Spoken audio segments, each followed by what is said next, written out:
Hello साथियों, मैं पंकज वैष्णव आप सभी का स्वागत करता हूं आज के सेशन में। आज की क्लास में हम बात करने वाले हैं अपने 12th क्लास के प्रायोगिक भूगोल का दूसरा प्रायोगिक कार्य जो कि है भूस्थानिक प्रौद्योगिकी। एक प्रायोगिक कार्य के बारे में हम कुछ बेसिक बातें समझ चुके हैं। किसके बारे में थी वो बातें? मानचित्र, मानचित्रों के प्रकार, मानचित्रों के तत्व, इनसे जुड़े हुए प्रायोगिक कार्य को हम समझ चुके हैं। आज दूसरे प्रायोगिक कार्य भूस्थानिक प्रौद्योगिकी के बारे में हम कुछ बेसिक बातें समझने वाले हैं। कुछ टेक्नोलॉजीज है, कुछ प्रौद्योगिकी है जो कि अपने भूगोल को हेल्प करती है। अलग अलग इंस्ट्रूमेंट्स हैं जो कि भूगोल को आसान करती है। इनसे जुड़ा हुआ जो प्रैक्टिकल एस्पेक्ट्स है उनको आसान करती है, उन्हीं के बारे में हम बातें करने वाले हैं। तो देखते हैं भूस्थानिक प्रौद्योगिकी क्या है। विभिन्न प्रकार की प्रौद्योगिकी का संग्रह जो कि पृथ्वी के बारे में जानकारी देता है तथा पृथ्वी के संसाधन प्रबंधन और सतत पोषणीय विकास के प्रति निर्णय लेने की योग्यता प्रदान करता है, उस योग्यता को बढ़ावा देता है, उसे हम भूस्थानिक प्रौद्योगिकी कहते हैं। इसे स्थान का विज्ञान भी कहा जा सकता है। तो अलग अलग टेक्नोलॉजी का संग्रह है, अलग अलग टेक्नोलॉजी का समूह है जो कि हमें संपूर्ण पृथ्वी के बारे में अलग अलग प्रकार की जानकारियां प्रदान करता है। साथ ही पृथ्वी के जो अलग अलग संसाधन हैं, चाहे वो पहाड़ हो, पठार हो, वनस्पति हो, जीव जंतु हो, भूजल हो, नदियां हो, अलग अलग प्रकार के संसाधनों के बारे में हमें अवगत कराता है ताकि उसका हम अच्छे तरीके से मैनेजमेंट प्रबंधन कर सके। तथा सतत पोषणीय विकास के प्रति हम कैसे निर्णय ले सकते हैं। सतत पोषणीय विकास मतलब एक ऐसा विकास जो कि आने वाली पीढ़ियों की जरूरतों का ध्यान दे, साथ ही पर्यावरण का भी ध्यान दे, और आज की पीढ़ियों का तो ध्यान देना ही है।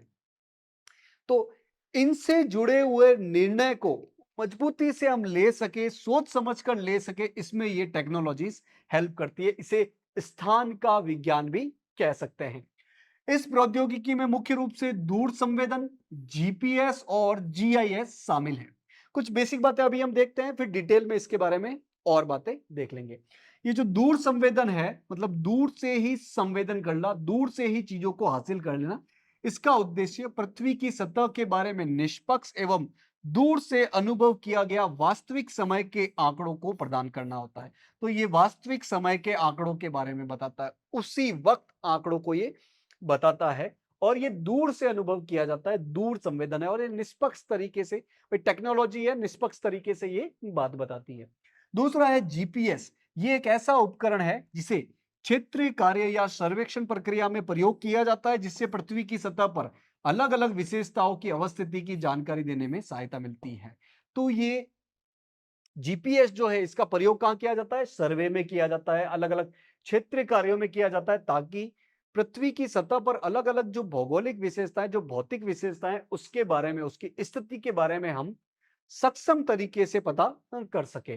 तीसरा है जीआईएस। ये एक कंप्यूटर आधारित तकनीक है जो कि विशेष और साधारण आंकड़ों को एकत्रित करने के लिए मंच प्रदान करता है। तो जो अलग अलग जगहों से आंकड़े प्रदान किए हैं, चाहे वो साधारण आंकड़े हैं, चाहे वो विशेष आंकड़े हैं, उनको एकत्रित करने में ये जीआईएस एक मजबूत रोल, एक इंपॉर्टेंट रोल अदा करता है। तो एक एक करके हम इन तीनों प्रौद्योगिकी के बारे में कुछ बेसिक बातें और देख लेते हैं। पहला है दूर संवेदन। अगर साधारण भाषा में दूर संवेदन का अर्थ समझना है तो इसका मतलब होता है दूर से ही जानकारी प्राप्त कर लेना, दूर से ही संवेदन कर लेना। तो इस इंस्ट्रूमेंट का जो मेन काम है वो भी यही है कि ये दूर से ही किसी चीज को भाप लेता है, दूर से ही उसकी पिक्चर ले लेता है। दूर संवेदन किसी वस्तुओं को छुए बिना ही उसका विवरण या उसकी जानकारी प्राप्त करना है। बिना छुए आंकड़ा प्राप्त करने में पृथ्वी की सतह के बारे में आंकड़ा प्राप्त करने की पूरी प्रक्रिया शामिल होती है, जिसमें संवेदक यानी कि सेंसर्स या कैमरे या फिर उपग्रह या फिर हवाई जहाज, इन पर कैमरे लगाकर रिकॉर्ड किया जाता है। तो उपग्रह का इस्तेमाल किया जाता है या फिर हवाई जहाज पर कैमरे लगाकर इस्तेमाल किया जाता है, या अलग अलग सेंसर्स होते हैं, इनका प्रयोग किया जाता है, दो की दूर से ही किसी वस्तु के बारे में विवरण ले लेता है। देखते हैं दूर संवेदन की प्रक्रिया में क्या क्या चीजें शामिल होती है। पहला है ऊर्जा का स्रोत, उसके बाद है वातावरण के साथ इलेक्ट्रोमैग्नेटिक ऊर्जा की अंतःक्रिया, पृथ्वी की सतह के साथ इलेक्ट्रोमैग्नेटिक ऊर्जा की अंतःक्रिया, इसके अलावा संवेदक द्वारा प्राप्त इलेक्ट्रोमैग्नेटिक जो ऊर्जा है, संवेदक से पृथ्वी स्थित स्टेशन को इलेक्ट्रोमैग्नेटिक ऊर्जा का संचरण करना है, प्राप्त आंकड़ों का संशोधन करना है, उसके बाद संशोधित आंकड़ों को उपयोग करने वाले समुदाय तक भेजना है। तो इसमें ये अलग अलग स्टेज है। सबसे पहले ऊर्जा का स्रोत चाहिए, फिर उस ऊर्जा का स्रोत में जो इलेक्ट्रोमैग्नेटिक रेडिएशन होती है वो वातावरण के साथ कैसे अंतःक्रिया करती है, पृथ्वी की सतह के साथ कैसे अंतःक्रिया करती है, फिर जो संवेदक लगे होते हैं वो इस इलेक्ट्रोमैग्नेटिक ऊर्जा को प्राप्त करते हैं, फिर जो स्टेशन होते हैं वो इस ऊर्जा का संचरण करते हैं, फिर जो भी आंकड़े प्राप्त होते हैं उसका प्रोसेसिंग संशोधन किया जाता है और फिर उपयोग करने वाले समुदाय को ये भेज दिए जाते हैं। इस फोटो में हमें और डिटेल में बातें समझ में आएगी। सबसे पहले है ए, जो कि है सूरज यानी कि ऊर्जा का स्रोत। इससे वातावरण के साथ, वायुमंडल के साथ इसकी किरणों ने कुछ सहभागिता बनाई, जो कि बी में बताया गया है। फिर है सी, पृथ्वी की सतह के साथ इसकी अंतःक्रिया हो रही है, फिर इसको भेज दिया जाता है, जो कि एक सेंसर या एक संवेदन इसको प्रोसेस करता है, इसको ग्रहण करता है, फिर ये वापस कुछ भेजता है, जो कि पृथ्वी की सतह पर एक उपकरण लगा होता है, जो कि इस रेडिएशन को प्राप्त करता है, इसका प्रसंस्करण करता है, फिर ये इसका प्रोसेसिंग करता है और अंत में अंतिम उपभोक्ता जैसे कि टीवी है, कंप्यूटर है, लैपटॉप है, इन तक ये बात पहुंच जाती है। इस प्रकार से ये जो दूर संवेदन है वो काम करता है। दूर संवेदन के लाभ क्या है? दूर संवेदन पृथ्वी की विशेषताओं के उपग्रह और आकाशीय फोटोग्राफ प्रदान करता है। तो आकाश से ही फोटो प्रदान करता है, उपग्रह से लिए हुए फोटो प्रदान करता है, जिससे कि एक बड़े क्षेत्र का फोटो और जानकारी हमें मिलती है। इसे मानवीय दृष्टि से परे की चीजें देखी जा सकती है। मानव जो चीजें नहीं देख सकता है, जैसे कि बहुत घने जंगल है, घने जंगल को नहीं जा सकते हैं, वहां पर किसी पहाड़ को क्रॉस करके हम नहीं जा सकते, तो इस दूर संवेदन वाली चीज से हम प्राप्त कर सकते हैं, वो चीज देख सकते हैं। इसको किसी विशेष वेवलेंथ यानी कि तरंगदैर्ध्य पर केंद्रित किया जा सकता है। तो किसी विशेष वेवलेंथ पर इसे केंद्रित किया जा सकता है। वेवलेंथ स्पेक्ट्रम ये क्या है, अभी हम देखने वाले हैं। यह विहंगम दृष्टि प्रदान करता है, मतलब एक बड़े क्षेत्र के बारे में हमें जानकारी देता है। यह उसी चित्र के बार बार चित्र प्रदान करता है, तो एक ही जगह के चित्र प्रदान करता रहता है, ताकि अगर कुछ बदलाव भी आ जाए उसके बारे में भी हम पता कर सकते हैं। दूर संवेदक सभी मौसमों में काम करता है, कोई भी मौसम हो उसमें ये दूर संवेदक काम करेंगे। ये बहुउद्देश्य सचित्र आंकड़े प्रदान करता है, तो ये अलग अलग आंकड़े जिसमें चित्र शामिल होते हैं, ऐसे आंकड़े जिनका हम अलग अलग उद्देश्यों के लिए यूज कर सकते हैं, ऐसे प्रदान करता है। ये निष्पक्ष और लगभग वास्तविक समय के आंकड़े यानी कि रियल टाइम आंकड़े प्रदान करते हैं। तो ये निष्पक्ष आंकड़े और साथ ही रियल टाइम आंकड़े, वास्तविक समय आंकड़े, उसी समय के आंकड़े प्रदान करता है। दूर संवेदन से आंकड़ा प्राप्त करना पारंपरिक तरीकों से आंकड़ा प्राप्त करने से सस्ता है। तो ये जो दूर संवेदन से हम आंकड़े प्राप्त कर रहे हैं, उसकी जो प्रक्रिया है वो तुलनात्मक रूप से थोड़ी सस्ती पड़ती है। इस दूर संवेदन के सिद्धांत देख लेते हैं। एक है इलेक्ट्रोमैग्नेटिक ऊर्जा और इलेक्ट्रोमैग्नेटिक स्पेक्ट्रम, दूसरा है प्लेटफॉर्म और संवेदक, जिससे हम चीजों को ग्रहण करते हैं, जो सेंसर्स होते हैं, छवि के जो तत्व है और फोटो व्याख्या है, ये मुख्य रूप से इस दूर संवेदन के इस सिद्धांत है। इलेक्ट्रोमैग्नेटिक स्पेक्ट्रम की बार बार बात हो रही है, इस मैप से हम समझ सकते हैं। जैसे आपने वेवलेंथ और फ्रीक्वेंसी को पढ़ा होगा, जाना होगा, देखा होगा, तो इस वेवलेंथ और फ्रीक्वेंसी के माध्यम से हम इलेक्ट्रोमैग्नेटिक रेडिएशन का जो एक पूरा दृश्य देखते हैं, उसे हम कहते हैं इलेक्ट्रोमैग्नेटिक स्पेक्ट्रम। इसको और डिटेल में देखने के लिए हम इस फोटो को देख सकते हैं। इसमें अलग अलग रेडिएशन होती है, जैसे कि माइक्रोवेव हो गई, रेडियो तरंगे हो गई, इसके अलावा दृश्यमान प्रकाश, विजिबल रेडिएशन हो गई। अब इसमें भी आपने विबग्योर का नाम सुना होगा, जो इंद्रधनुष के 7 रंग होते हैं, वो हम विजिबल वाले वेवलेंथ के अंतर्गत रखते हैं। तो ये इलेक्ट्रोमैग्नेटिक स्पेक्ट्रम का इस दूर संवेदक में बहुत बड़ा रोल है। इसी के अंतर्गत दूसरी चीज आती है प्लेटफॉर्म ऑफ संवेदक यानी कि सेंसर्स।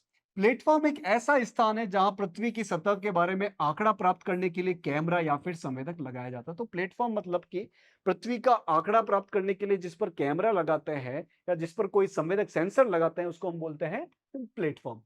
पृथ्वी से ऊपर की ऊंचाई के आधार पर प्लेटफॉर्म को हम स्थलीय, हवाई या फिर अंतरिक्ष के रूप में वर्गीकृत कर सकते हैं। तो ये जो प्लेटफॉर्म है ये कितने ऊपर है पृथ्वी की सतह से? नजदीक है तो हम स्थलीय कहते हैं, थोड़ा सा ऊपर है तो हवाई कहते हैं, और बहुत ज्यादा ऊपर है तो हम इसे अंतरिक्षीय प्लेटफॉर्म के नाम से जानते हैं। सभी दूर संचारी और मौसम की जानकारी देने वाले उपग्रह भू स्थिर उपग्रह होते हैं, जैसे कि जी सेट और इनसेट वाली श्रृंखला। तो जो दूर संचार कम्युनिकेशन के बारे में हमें हेल्प करते हैं, मौसम की जानकारी जो प्रदान करते हैं, वो सारे भू स्थिर उपग्रह होते हैं, जियो स्टेशनरी उपग्रह होते हैं। जैसे कि जी सेट है, इनसेट है, ये इंपॉर्टेंट उपग्रह है जो कि दूर संचार है, मौसम की जानकारी में बहुत ज्यादा हेल्प करते हैं। वहीं संवेदक यानी कि सेंसर जो है एक ऐसा यंत्र है जो परावर्तित, विसरित और उत्सर्जित इलेक्ट्रोमैग्नेटिक ऊर्जा को या तो डिजिटल संख्या या फिर छवि के रूप में, एक संकेत के रूप में मापता और अंकित करता है। तो दूसरा है संवेदक, जो कि हर प्रकार की ऊर्जा, हर प्रकार की इलेक्ट्रॉनिक मैग्नेटिक ऊर्जा जो कि परावर्तित हो, चाहे विसरित हो, चाहे उत्सर्जित हो, उसको डिजिटल संख्या में या छवि के रूप में बदल देता है। हमारी आंखें भी किसी चीज को देखने के लिए संवेदक के रूप में ही कार्य करती हैं। तो हमारी आंखें भी एक सेंसर, एक संवेदक है, जो कि किसी भी चीज को हम इसी माध्यम से देखते हैं। नेक्स्ट है इसमें छवि के तत्व और फोटो व्याख्या। उपग्रहों से प्राप्त छवियों या फिर हवाई फोटोग्राफ में हम तत्वों की दृश्यता के आधार पर विशेषताओं की पहचान करते हैं। कभी कभी विशेषताओं की पहचान के लिए एक ही तत्व पर्याप्त होता है।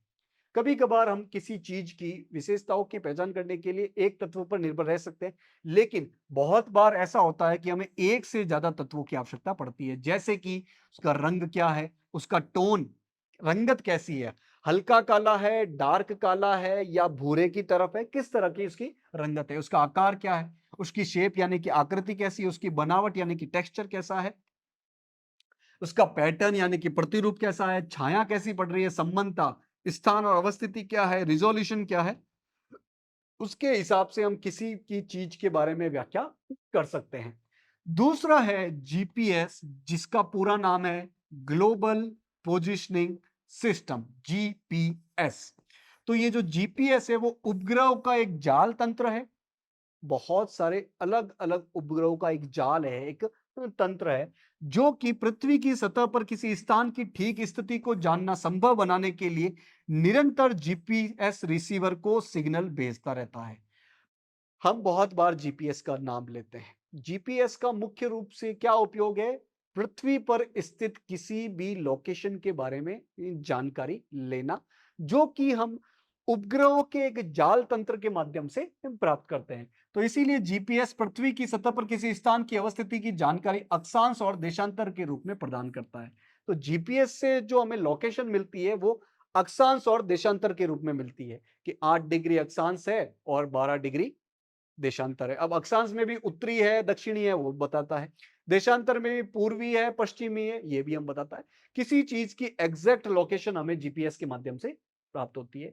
ये एक अलग से इंस्ट्रूमेंट बताया गया है जीपीएस, ग्लोबल पोजिशनिंग सिस्टम का, जो कि पृथ्वी की सतह पर किसी भी जगह की जानकारी, एग्जैक्ट लोकेशन देने में हमारी हेल्प करता है। अब जीपीएस के अलग अलग खंड होते हैं, मुख्य रूप से 3 खंड होते हैं, जैसे कि अंतरिक्ष खंड, पृथ्वी पर खंड और प्रयोगकर्ता खंड। फोटो के माध्यम से इस बात को समझते हैं। यह है अंतरिक्ष खंड, जो कि उपग्रह के बारे में बता रहा है। नीचे है आपका उपयोगकर्ता खंड, जहां पर इसका उपयोग किया जा रहा है, जैसे कि रक्षा में या फिर प्लेन को उड़ाने में या फिर पानी के जहाज को चलाने में। और बीच में इसके आता है नियंत्रण खंड, जो कि भूमि स्टेशन है, जो कि इन दोनों के बीच का एक नियंत्रण का काम करता है। बहुत ही शानदार टेक्नोलॉजी है, अलग अलग जगहों पर इसका इस्तेमाल होता है। जीपीएस के उपयोग क्या है भाई? स्थिति जानने के लिए है ही। अब स्थिति जान जाओगे तो इससे हमें दिशा, मार्गदर्शन पता चलेगा। ट्रैकिंग करने के लिए, मॉनिटरिंग करने के लिए, कोई चीज कहां पर पहुंची है, कोई वाहन कहां पे पहुंचा है, इसके लिए हम जीपीएस का प्रयोग करते हैं। समय देखने के लिए भी जीपीएस से हमें यह पता चल गया कि इस समय पर इस लोकेशन पे था, अब उस लोकेशन पे है, तो हमें समय के बारे में भी पता हम कर सकते हैं। नेक्स्ट है भौगोलिक सूचना तंत्र, जीआईएस। भौगोलिक सूचना तंत्र यानी कि जीआईएस एक कंप्यूटर आधारित प्रोसेसिंग प्रणाली है, जिसमें कंप्यूटर हार्डवेयर, सॉफ्टवेयर, आंकड़े यानी कि डेटाबेस, प्रसंस्करण, प्रोसेसिंग रहती है, जिन्हें जीआईएस के अवयव भी कहते हैं। इनमें भू संबंधित स्थानिक और गैर स्थानिक आंकड़ों को प्राप्त करने, भंडारित करने और विश्लेषित करने की योग्यता होती है।